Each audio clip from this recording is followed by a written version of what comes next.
Hello, hello. This is For Lack of Better Terms with Andrew and Jerry. We're in the band Nothing New. I don't know if you can tell by our stylish t-shirts or our stylish banner behind us, but we are Nothing New. Uh, Andrew actually makes these himself. He does a damn fine job, and we actually have a website that we're going to link to the bottom of this video.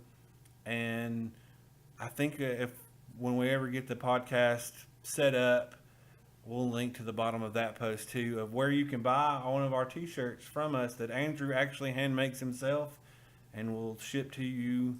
They're all artisanal and shit. Yeah, for a nominal fee.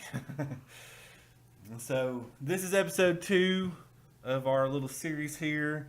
We gave in episode 1, for a little recap, a history of sort of why this band Nothing New is the way we are and how we are releasing our music. And then we kind of gave a brief history of Andrew and his rise in term to music. So episode 2, I guess, is going to focus on myself a little more, on how I came into music and whatnot. I guess, do you want me to just start, or do you have questions? Or No, please, because I'm going to get edified here a little bit. Okay. Well, I kind of will ramble, and if you didn't Who is hear this? It's Fiona. If you didn't hear from the first episode, we have cats. We're recording all this at our house, or my house. Andrew has his own house. But the shaking of the camera is Fiona, I guess, trying to rub the camera there. So we might need to go check that because it's probably off now. I got it.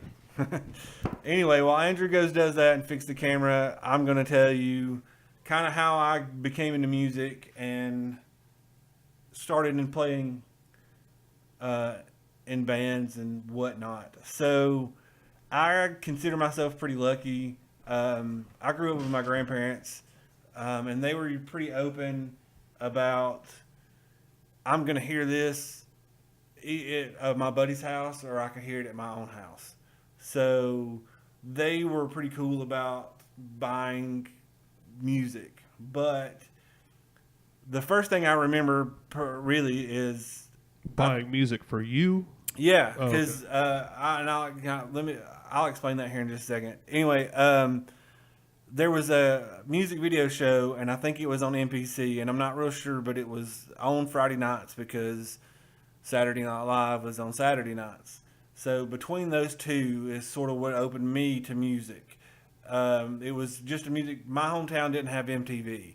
We had like maybe 15 channels when I was growing up, so I didn't see all the MTV music videos. I didn't watch the Headbangers Ball. Even if you paid for cable, it didn't have MTV? No, That's MTV was fucked. MTV. I don't know if it was banned from the area. Wow. I don't know if they just refused to get it. I don't have a good answer. I grew up in a little town called Haleyville, Alabama. The only way you would even know where Haleyville was is that Haleyville made the first 911 call. We didn't invent it. We just made the first one. That's their claim to fame. They actually have a 911 festival there and parade. So, but this TV show, I lived with my grandparents through the week, but I would go to my mom's on the weekend because she worked a lot back then.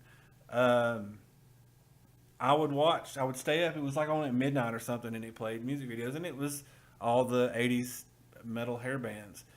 I fell in love with Guns N' Roses, Motley Crue, and Metallica. All for different reasons too. Motley Crue to me had the better drummer of all of them. Tommy Lee is a beast, really. You know, you might not think it in Motley Crue terms, and you might not think in anything else he's ever done terms, but if you really go and pay attention, he was a beast behind the drum kit. Same as Slash from Guns N' Roses. Slash is a beast guitar player. I have Question: in the dirt, the movie The Dirt, I guess the Netflix movie The Dirt, not the book, but they made it seem like Tommy Lee, like the twirly thing with the drumsticks. Did Yeah. he really invent? They kind of made it, or I got the sense that they were trying to make it seem like he kind of invented that. I don't think he invented it. I think he did. I think he played Perfected marching. it.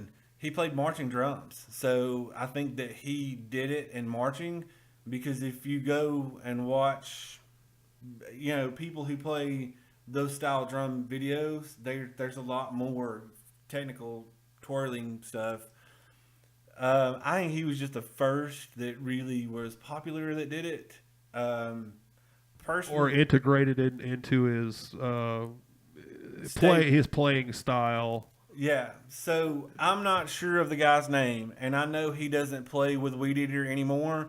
But there's a guy that played with Weed Eater, and he set his drums up, and this is the only way that you're going to be able to go look up and find the videos. Because to explain, in our style, our style of music and anything else, to be like he's the guy, the drummer with a big beard. That's really not his. I think all of them. He's not the gentleman that recently passed away. But there had a drummer before the guy that recently had passed away that he set his drum set up sort of sideways. So, he would be like this and the crowd would be over here. His drum twirling is on par to be the best that I've ever seen in my life. I mean, he twirled on every hit. Like, flipped sticks in the air. He was hands down amazing. All jokes aside, the guy, and I'm gonna look that up, so you may see it below, or at least a link to the video of the one that I'm thinking of below, so you guys can see how good, on top of it just being a Weed Eater in general and being that good, is amazing because I like Weed Eater a lot. So, anyway, Slash, watching Guns N' Roses, watching the Welcome to the Jungle video, and all that. Slash was a beast. But if you go and find now that, back in the '80s, YouTube wasn't prevalent, so there wasn't. It wasn't. Now you can go YouTube videos of him just noodling, in practice spaces and whatnot, and he's a beast. There's a lot of arguments, especially in the '80s. Because there were the, Eddie Van Halen's and like the dude from Poison and whatnot that were just technically perfect. Slash isn't technically perfect. He's the Jimi Hendrix. Jimi Hendrix played in a lot of feel. I'm going to bend this note until it feels correct. Slash isn't that way, but he plays in plays with a lot of feeling. So I think that's more my style of guitar players. That's where I tend to go to a little bit more, and I think that's the reason why. For me, though, listening to Metallica, they were the heaviest band in the world. Like, that was cool, and for me, it was the Black Album. I had a friend. I was in 5th grade when the Black Album came out, and I had a friend that bought it and loved it so much that he actually gave me his copy of it and bought another one. And Was that on cassette or CD? it actually was the second CD I ever owned in my life. The first CD I ever owned in my life was from Winston Cigarettes. It was a Christmas CD. It came free with the Winston cigarettes. So you bought a Cigarette companies can't get away with that shit anymore. you bought a box where it came with like 15 packs. I don't know what they call them now, but you got a free CD and it was Christmas music. It was the first CD. It actually what talked my grandparents into buying me a CD player. Did it like integrate like cigarette smoking themes into the, No, it was literally traditional just- Christmas songs, or is it just? No, it was literally just Christmas songs. That's hilarious. I can't believe it. Oh. Sorry, that's the truth. That's the first CD I ever owned in my life was Winston Cigarettes, and I don't even know if they make Winston cigarettes anymore or whatnot. But I used to smoke them. So that, there were songs on the Black Album that were just uber heavy. I know that the Black Album now is where the true Metallica fans from that era kind of fell off the wagon. But as a kid, 10, 11 years old, that album was huge. And the sound that it came, their sound on that album was so massive that it like, I don't know, it was just huge to me. So, fast forward, like I said, I live with my grandparents. I was really lucky. They actually helped my music, a lot. Like if I wanted to buy, I bought Dr. Dre The Chronic the day it came out. I live in Haleyville. To go to the mall where I lived was to go to Muscle Shoals or Florence, Alabama. So I remember driving to Muscle Shoals, and I think it was Turtles Music at the time. It was something of that nature. It was a chain record store, but I bought Dr. Dre The Chronic the day it came out because I saw an ad in a skateboard magazine about it. And it was massive parental advisory. You had to be 16 or 18 to buy it, and obviously I think I was 12. But my grandfather bought it for me because they had this idea that I'm going to hear it either way. I'm going to either listen to it at my buddy's house or I can listen to it in my bedroom where they can go, you don't need to say bitch all the time. Like all women aren't bitches, but they did, when the Nirvana CD came out and I discovered Nirvana, which is another album that just blew me away. There was a sticker because everyone knows the little boy's naked. There was a sticker over the cover. It didn't have parental advisory on the album, but because the kid on the cover was naked, in the South here, you had to be 16 or 18 to buy it. And so I had to have parental, So they covered up the naked parts. Yeah, with a little round sticker. I never noticed. I never saw that. So, but even then, like Guns N' Roses' Appetite for Destruction didn't have parental advisory on it really, but they cussed all the way through that album. When I was a kid and bought it on cassette, they had to buy it for me. Motley Crue, I think Dr. Feelgood had a parental advisory on it, and they had to buy it for me. I couldn't go in and buy it, and that was Pegasus Records and Cassettes in Florence, Alabama. They had a store in the mall, but they had a bigger store outside of the mall at the time, which they're closed now. But that was my first love of record stores came from that one because they were cool. Like, you go to a record store sometimes and you go pick up a CD, record, cassette, whichever time era you're buying, things in, and the record store's real judgmental. Like, oh, you listen to that? Well, I liked them better when this guy played in this band and their early stuff and blah, all that shit. Music Snobs was that movie, The High Fidelity, if you ever saw that movie? Yeah, exactly. Cusack. And I've been that guy, and then I haven't. I have an inner turmoil with that guy because there's just things I don't like. There's things that, I love a band called Jawbreaker. That guy that sang in Jawbreaker went on to a band named Jets to Brazil. I don't love Jets to Brazil as much as I love Jawbreaker. I don't hate Jets to Brazil, but I don't love them as much. So I can be that snobby guy who was like, oh, I remember when he was in Jawbreaker and blah, blah, blah, blah, blah. Really, I'm just being an asshole. And that's what those guys, but Pegasus Records wasn't that way. They were like, oh, you like Guns N' Roses? You should check out this band. Or you like Metallica? There's 1,000 bands that sound like Metallica or even better. I hope they give better advice than fucking Netflix. Yeah, exactly. Like based on your viewing history, you might like this. Yeah, exactly. It's totally wrong. But in that, and they were really good, and it opened it up, especially when it came to bands like Nirvana.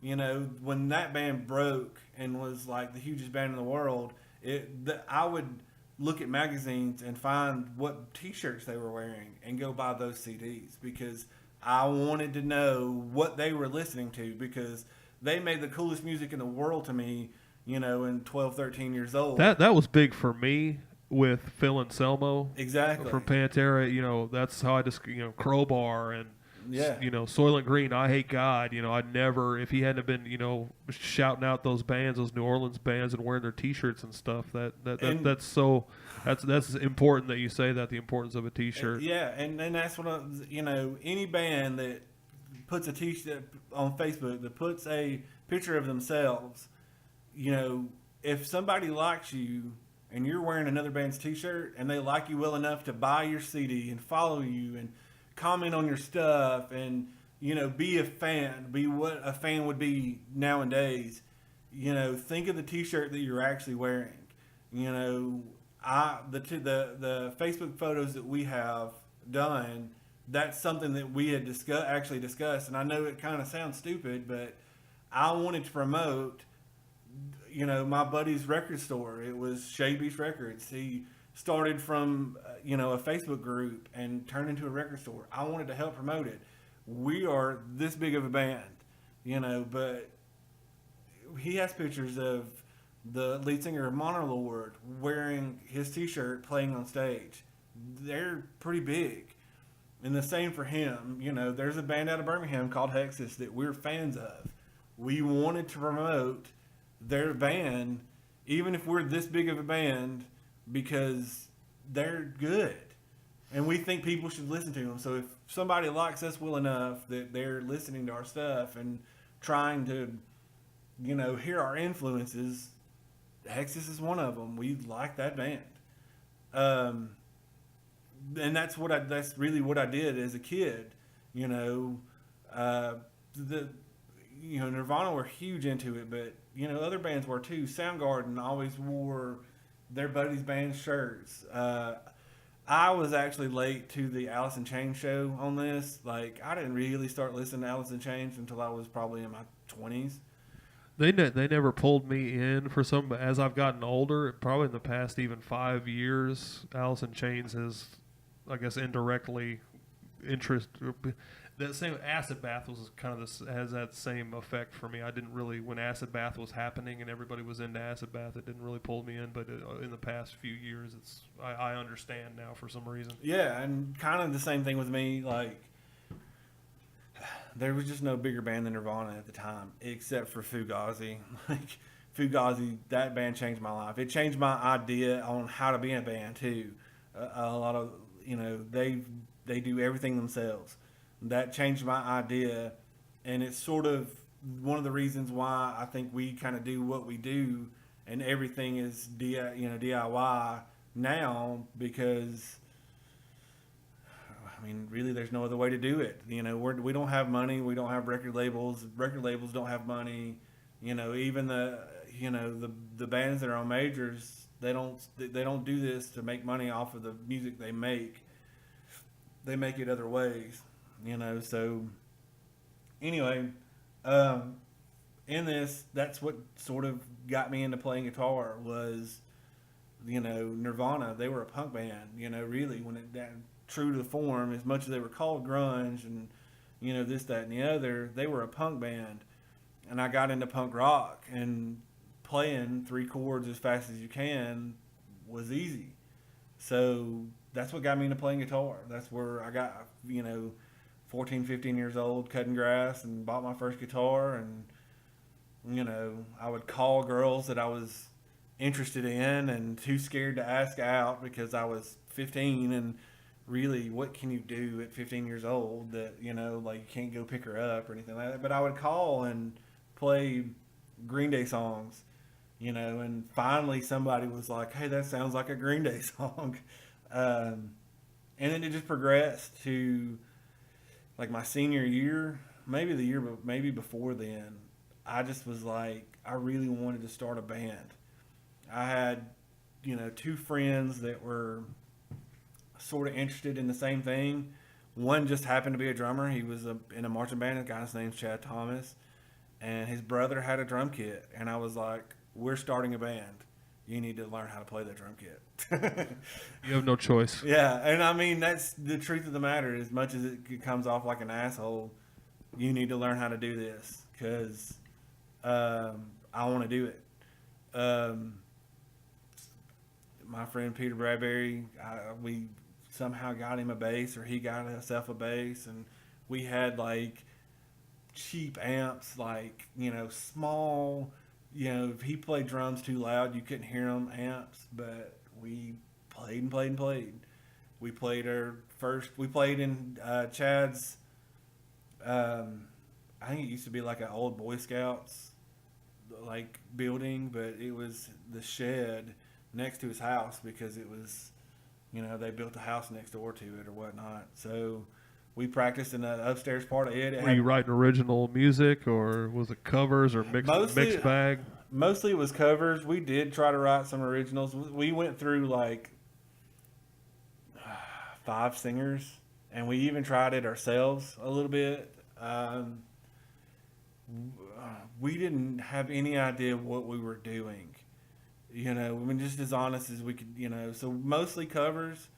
There was a guy named Jeff Henson that came over, and he was actually in a band at the time that was like playing in Birmingham and whatnot. He probably was like personally wise, was the most influential on, like, at that time, songwriting wise, because he kind of showed us like, hey, this part and this part sound really good, but what you're doing here doesn't. You're like out of key, you know, and things of that nature. So he was really influential. And I'm not sure, we went through a ton of band names. It was like stupid stuff, like we played in a shed, so it was like, you know, and mind you that this is the early, like late 90s, early 2000s, so this is in the Korn, Limp Bizkit time period. So I think we were like Shed, but with 2 Ds, and I think we called ourselves White Trash at some point, and, you know, like, it was just stuff like that, you know. And we lived in Haleyville. Haleyville is 5 to 10 years behind everything, so where, you know, you were probably listening to like maybe more death metal-y stuff, the scary heavy stuff to us was Korn and Slipknot.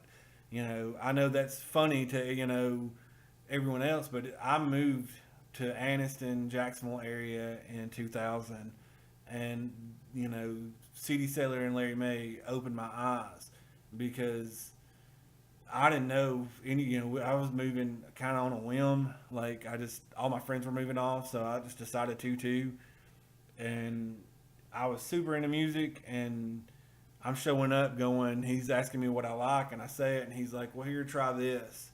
And it's like way scarier, heavier than CDs than I ever had bought. So, you know, we moved as a band, sort of. The Chad, the drummer, he had a scholarship to a community college in Mississippi, so it was like a couple of years later before he moved. But we stuck together for a band forever, like up until, I don't know, until we just, like, I think Pete moved back to Birmingham he graduated college, and we were, you know, on and off our band. We used to practice at 1213, like, we went through a ton of singers there. After that, I tried out for Divine Black and Path. You know, I kind of jammed with a few other people, but when I was practicing with Divine Black and Path, I met a... For those, I guess, that don't know, the Divine Black and Path is pretty much what it sounds like. It's blackened death metal. Yeah. Local band. And